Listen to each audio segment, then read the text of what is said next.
No niin. Lähdetään uudelle paikalle testailemaan, että mitenkä tänään syö. Minä olen käynyt 2 kertaa aiemmin täällä. Ekalla kerralla oli ihan ok, tokalla kerralla oli aivan järjetöntä tykitystä. Ja se toka kerta oli eilen. Mutta eilen minä olin vähän aiemmin jo täällä. Nyt on kello vähän yli 9. Katsotaan löydettäisikö ahvenia. Ja tässä samalla kun siirrytään paikalle, niin haluan toivottaa sinut tervetulleeksi minun kanavan ensimmäiselle videolle. Koitellaan josko tänään söis appura. Eilen tuli nimittäin personal best. Uusi ahvenelle 40 senttiä. Mä tälle kaudelle hommannut vähän tämmösen kevyemmän heittohyräsetin ahvenelle, niin tällä lähdetään vispaamaan. Kyllä sitä joutuu ikiin turvautumaan, mutta tää on varmaan vähän liian syöty tää banja, eiköhän me pistää uusi tilalle. Katsotaan josko se tähän nyt tärppäisi. No niin, eka heitto banjolla nyt. Otetaan vähän rauhallisempaa pohjalinjauittoa, jos ne ei olekaan niin hullulla päällä kuin eilen.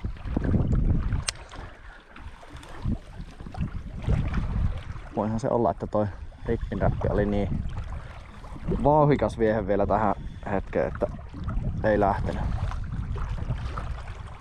Tää on tämmönen satama-alue, missä selkä aukeaa tonne mun selän taakse. Niin arvelin, että täältä kuhaa voisi tulla, mutta löysinkin ahvenia silloin yksi iltana. Kiva tämmönen mesta, että rannalta löytyi hyviä ahvenia. Ui, ja siellä eka tälle. Kyllä se vaan banja toimittaa, hemmetti. Ei, mikä tää on? Oh no, it's hauki. Voi helvetti. Lähdetään irrottaa. Nyt kun ei liukusta tuonne järveen, niin on hyvä. Hyviä on suupielessä. Elävää sinne. Tämmöset kyllä kivasti tuntuu tällä keposella setillä. Mulla on tässä Pihdeessä toi hihna, kun kajakilla kalastan, niin ettei tipu jontkaa. Noniin, ja sinne. Vapauteen. Koitellaan löytää ahvenia. Tuo haukihavainto on aina vähän huono merkki ahventen löytymisen kannalta, mutta jospa. Parimetrinen on tää vapaa. Tää kai pitäisi olla nykystandardeilla vähän liian lyhyt, mutta tää on 5-20 grammaa sille viehelle, niin sopii kyllä tähän ahvenen jikitykseen hyvin. Mut näppärä on käsitellä minun mielestä, mullakaan ei sitä varttaa ihan liikaa. Niin.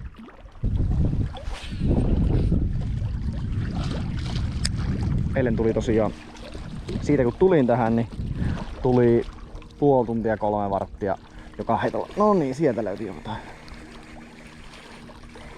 Tää taitaa olla ahven. Joo. Ja keskikoko eilen oli 30 senttiä. Hop, boat flip. Ihan nätti.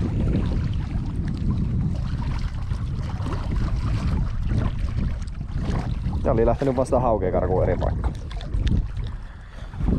Uutta. Ja seuraavalla heitolla heti kiinni. Katsotaan mikä tää on. Appura, ihan hyvä kone tämäkin. Ja flippi. No, tää on pienempi. Tai ainakin eilisen mittapulla pieni.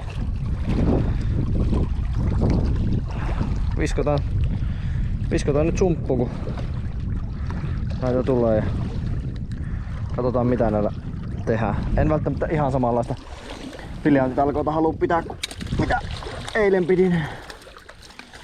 Eilinen ilta oli aivan älytöntä tykitystä. Olisinko saanut 25 ahventa, josta iso oli 41 senttinen ja ehkä 15 yli 30 senttinen. Keskikoko oli aivan päätä huimalla.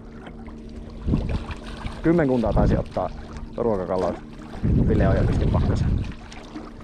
Tuuli alkaa kyllä tehdä tehtävänsä meikäläiseen. Minun pitää näille iltapistoille pukea aina mahdollisimman vähän päälle, koska mulla ei tämän kalastuksen suhteen ole mitään rajoitinta. Että ne on tällä koko yö ja itsehillintä aivan nollissa. Varsinkin eilen, että eilen olisi kyllä voinut käydä pahasti. Nyt täällä, siellä säikähti koko parvi. Tää on joku, mikäs tää on? No haakertti. Onneksi ne ottaa hyvin tolle. Ettei me uisti. Kivahan tuntuisi on nää pikkusähikäiset tällä setillä kyllä.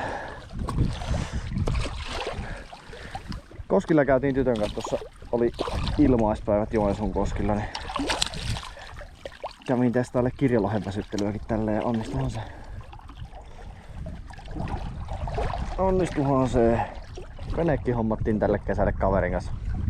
Ei voi olla keritty käydä edes testailemassa sitä, kun molemmat ollaan niin kiireisiä isimiehiä. Että... Mutta ehkä se päivä vielä koittaa. Onneksi näitä rantapaikkojakin löytyy täältä Joensuun seudulta hyvin. Tosiaan tää virppasetti, niin hurahin kyllä viime kesänä ostin semmosen 20-50 grammasille tarkoitetun heittohyrräsetin. Mulla ei ole edes uistimia tyyliin sille rangeille, mutta arvelin, että minä tarvii semmosen jykevämmän. Jos mä olisin vaikka kajakilla uistellut tai jotain muuta, niin sit arvelin, että haluan kyllä tämmösille, et ihan BFS, mutta sanotaanko kevyille vehkeille, niin heittohyrrä kamaat, niin mietit mitä ne piti olla ja perheellisenä niin piti budjetti elää mennä ja tämmöstä saatiin tällä rahalla. On kyllä ollut hyvä. 40 maksoi ehkä kello ja 35 oli alennuksessa vapaa. Niin ei oo paha hintainen ja on kyllä kalastuksellisuudelta aika paljon hauskempi kuin toi meikäläisen perus Avokela Ninja ja Okuma Beater Tournamentti. Vaikka nekin on ihan perus hyviä kamppeita, ei siinä mitään. Ne on palvellut hyvin, mutta jotenkin tää hyrräsetti on kyllä vaan kivaa. Ei tällä varmaan ihan yhtä pitkälle, ainakaan yhtä vaivattomasti saa heitetty. Vähän pitää nähdä vaivaa, mutta tosi hyvin tää kyllä heittää nää molemmat. Suosittelin kyllä kokeilemaan. AliExpressistä pitää vaan näitä Kiina-keloja tilata, jos haluaa edullisen ja no hyvähkön varmaan. Tämmöisellä siis todella pienellä jigillä mie sain ne ensimmäistä silloin ekalla kerralla täällä.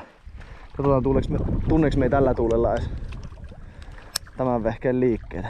Mitähän tää lentää. Pitää vähän asennella. Varmaan vähän löysä, saattaa tulla linnunpesää, mutta koitellaan. Ihan suht iloisesti. Ei hätä.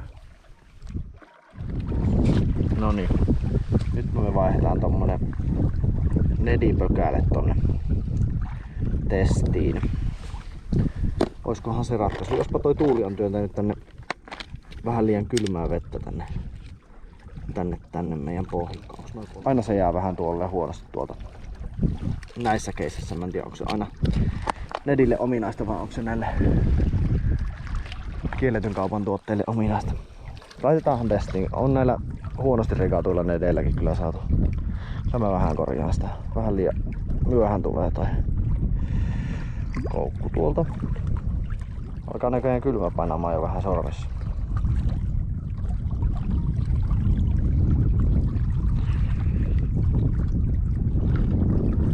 Noin. Saa kelvata veden eläville. Eiliseltä on vielä toi peukalo aivan ahveten syömä, kun liplokkas niitä mielissä. Mutta se on muisto vain. No. Oli miten oli. Kyllä se toimii. Ei ne luonnossakaan ihan kaikki suorassa tököitä. Ja mä en oikein tiedä, kukaan ei ole ollut selkeä, että mitä tää imitoi. Rapua vai pikkukalaa vai mitä. Tämmönen pökäle. No se on Ville tulevaisuudesta terve. Ei ehkä teille, mutta tämän videon aiemmalle Villelle. Kävi nimittäin sille hassusti, että unohin kuvata viimeisen klipin viime reissulta. Silloin kun lähden täältä pois. Ja arvelin, että okei, tuunpas tänään. Mikäs päivä tänään on, lauantai. Että tuun tänään kuvaamaan se. Heittelen muutaman heiton ja lähden sitten kotiin. Kävi silleensä, että sainkin kalla. Toisin kuin viime reissulla. Yhteistähän tällä reissulla ja viime reissulla on se, että mulla on taas pelkästään huppari päällä, että tulee kylmä ja on pakko lähteä kotiin. Niin kuin käy nytten. Mutta erilaista on se, että tuli kohdekalaa ahvenia enemmän nyt. Ja sitten vielä sillä nedipökäleellä, mitä ihmettelin tuossa viimeisimmässä klipissä, niin sillä tuli nyt kallaa. Minun pitää vähän miettiä, että miten minä pätkin tämän videon ja teinkö tästä reissusta sitten eri vai miten, mutta se selviää sinulle sitten myöhemmin. Kiitoksia kun katsoit. palaamisiin.